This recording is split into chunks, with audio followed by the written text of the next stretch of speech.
ഒടുവിൽ ആശമാരുടെ സമരം പൊളിഞ്ഞു പാളീസായി. എന്തൊക്കെയായിരുന്നു സെക്രട്ടേറിയറ്റ് പടിക്കൽ 1046 ദിവസമായി നിരാഹാരം അനുഷ്ഠിക്കുന്നു എന്ന് പറഞ്ഞവർ 46 ദിവസം നിരാഹാരം അനുഷ്ഠിച്ചിട്ടും യാതൊരു ആരോഗ്യ പ്രശ്നങ്ങളുമില്ലാതെ ഇപ്പോഴും ഉണ്ട് എന്നതാണ് വലിയ അത്ഭുതം. സമരത്തിന്റെ മറ്റൊരു ഘട്ടത്തിലേക്ക് കടക്കുന്നു എന്ന് പ്രഖ്യാപിച്ചുകൊണ്ട് ഇന്ന് സെക്രട്ടേറിയറ്റിന് മുന്നിൽ കാസർഗോഡ് മുതൽ തിരുവനന്തപുരം വരെ നീളുന്ന മെയ് 5 മുതൽ ജൂൺ 17 വരെ നീണ്ടു നിൽക്കുന്ന രാപ്പകൽ കാൽനട ജാഥ ആശമാർ ഫ്ലാഗ് ഓഫ് ചെയ്തുവെങ്കിലും നിരാഹാര സമരം അവസാനിപ്പിക്കുകയാണ് ഉണ്ടായത്. അപ്രതീക്ഷിതമായിട്ടായിരുന്നു നിരാഹാര സമരം അവസാനിപ്പിക്കാനുള്ള തീരുമാനം ആശമാർ ഇന്നത്തെ ഫ്ലാഗ് ഓഫ് ചടങ്ങിൽ മുന്നോട്ട് വെച്ചത്. മനുഷ്യത്വമില്ലാത്ത സർക്കാരിന്റെ മുന്നിൽ നിരാഹാരം കിടന്നിട്ട് യാതൊരു കാര്യവുമില്ല എന്ന് പ്രഖ്യാപിച്ചുകൊണ്ടാണ് നിരാഹാര സമരം അവസാനിപ്പിക്കുന്നതെങ്കിലും പിന്നിൽ നിന്ന് സമരം സ്പോൺസർ ചെയ്തിരുന്നവരൊക്കെ പിന്മാറിയതാണ് സമരം അവസാനിപ്പിക്കാൻ കാരണമെന്നത് പരസ്യമായ രഹസ്യമാവുകയാണ്. തുടക്കം മുതൽ തന്നെ ആശമാരുടെ സമരം സ്പോൺസേർഡ് ആണ് എന്നും അതിനു പിന്നിൽ മറ്റൊരു രാഷ്ട്രീയ പാർട്ടികൾ നല്ല സാമ്പത്തികം നൽകുന്നുണ്ട് എന്നുമുള്ള ആരോപണങ്ങൾ ഉണ്ടായിരുന്നു. ആശാ തൊഴിലാളികൾ അല്ലാത്തവർ നേതൃത്വം കൊടുത്തുകൊണ്ട് ഒരു സമരം മുന്നോട്ട് കൊണ്ടുപോയപ്പോൾ തന്നെ അതിന്റെ ആധികാരികത പല പ്രാവശ്യം ചോദ്യം ചെയ്യപ്പെട്ടതുമാണ്.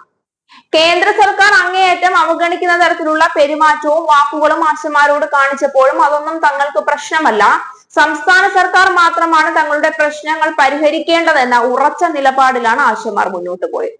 എന്നാൽ സമരം അവസാനിപ്പിക്കണമെന്നുള്ള തോന്നൽ സമരം ചെയ്യുന്നവർക്കും വേണ്ടേ എന്ന് പറഞ്ഞുകൊണ്ട് 5ാം വട്ട ചർച്ചയ്ക്ക് ശേഷം പിണറായി വിജയൻ പൂർണ്ണമായും ആശമാരെ തഴഞ്ഞു.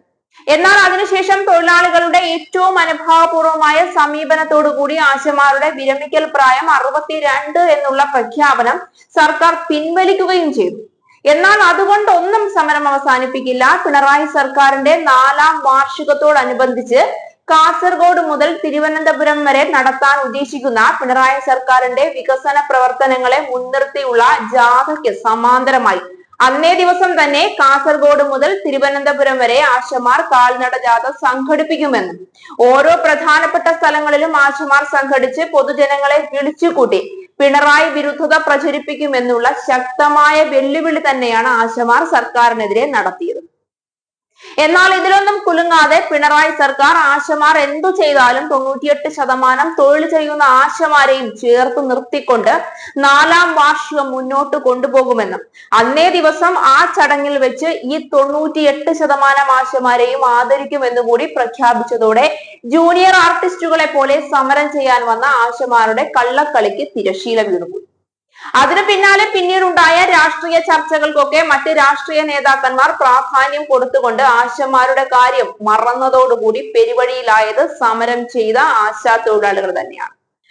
ഒടുവിൽ നിരാഹാര സമരം കൂടി അവസാനിപ്പിച്ചുകൊണ്ട് ജൂൺ 17 കാൽനട ജാഥ തീർന്നതോടുകൂടി സമരം അവസാനിപ്പിച്ച ആശമാർക്ക് വീട്ടിൽ പോവുക മാത്രമേ രക്ഷയുള്ളൂ എന്ന അവസ്ഥയിലേക്ക് കാര്യങ്ങൾ എത്തിയിട്ടുണ്ട്. ഒരു കാര്യവുമില്ലാതെ 3-4 മാസം നീണ്ടുനിന്ന സമര കോലാഹലങ്ങൾ നടത്തി സെക്രട്ടേറിയറ്റ് പടിക്കൽ വന്ന് ഈ പൊടിയും വെയിലും ഒക്കെ സഹിച്ചു കഴിഞ്ഞത് മാത്രം മിച്ചം. മുൻനിരയിൽ നിന്നവർക്കൊക്കെ നല്ല കാശ് കിട്ടിയിട്ടുണ്ടാകും. പക്ഷേ സമരം ചെയ്തവർക്കും സമരം കിടന്നവർക്കും യഥാർത്ഥ ആശമാരായി ഇതിനു വേണ്ടി മുന്നിട്ടിറങ്ങിയവർക്കും എന്ത് കിട്ടി എന്നത് മാത്രമാണ് ബാക്കിയാവുന്നത്.